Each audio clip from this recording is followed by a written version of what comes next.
Hello, I'm DJ Jackmaster and I'm back with another edition of the Master Mix. Well, the Master Mix is usually a yearly mix that I do every year, and I didn't actually do one for the last couple of years, probably because I was lacking a bit of inspiration because of the pandemic, wasn't doing as many shows, and that's where I usually really like to experience music, obviously, is in a live environment. And I think probably as well, the pandemic for a lot of people as well, like had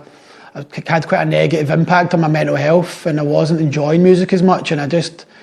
so for those reasons I didn't want to force a mix out, because I usually like to spend a bit of time on them and like quite precious about them really, and I wasn't really feeling it, so I didn't do any. Once the gig started up again, I really got that passion back, and it was important to document that in a mix sort of thing. So I think the first one was like 2006. They've not been every year since then, but over the last maybe 10 years, they have been every year. So I started them, the first one was in 2006, and that was when I was growing up, and obviously I started working in Rub-a-Dub, so there was the heavy house and techno influence from that, but I actually grew up listening to a lot of Diplo mixes, and it was his eclecticism in the way he DJ'd, especially in his Fabric mix, which I loved, that, taught me that, it doesn't have to be straight dance music all the time, you can flip in bits of disco, you can flip in bits of like old 80s stuff and that R&B, hip hop. So the mix even starts with like Mariah Carey, and then, later on there's like tunes from like Umek and, Luke Slater and like harder techno stuff, and then there's hip hoppy stuff from Hudson Walk, there's Nelly Furtado in it as well, so I'm keeping up that eclecticism of like my older mixes, but mixing in with house and techno and having a bit of fun, With the master mixes, I try and capture like a snapshot of my DJing when I feel kind of creatively free, and I feel like free to express myself anyway. Like that kind of pocket you get into in the club where everything's going well and you're just kind of not going through the motions, but you're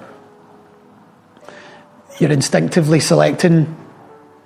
taking risks and selecting stuff that you maybe sometimes wouldn't, when you're in your best mode sort of thing. DJs that really gave me those what the fuck moments were the DJs that were quite creative, who used acapellas and cut stuff and all that. I mean, I don't do the cutting really. Trust me, I've tried, but I'm not good at it. But like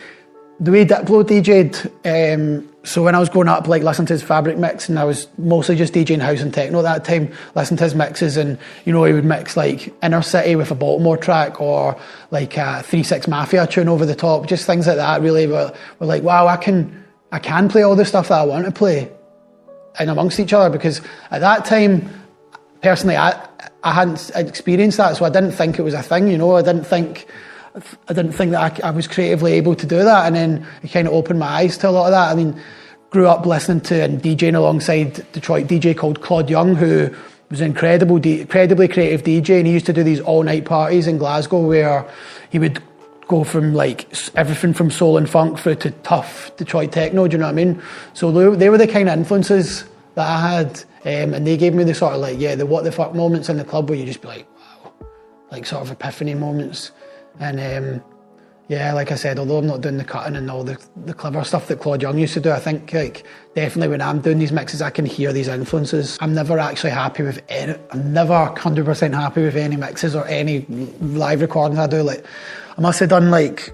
6 or 7 boiler rooms in my life, and only 2 of them are online because I always say no. When people record me, I'm never happy enough with it, so I always say no. So I'm not completely happy, but I'm proud of all the master mixes I've done, man. I think if it's most reductive, you are just playing music by other people, so you really have to give a lot of respect to the people, most of the respect to the people whose music I'm using, do you know what I mean? But I think there's been some good moments throughout these mixes, which I'm happy with. Sometimes you walk in a shop or something and they're playing your mix. It's quite nice.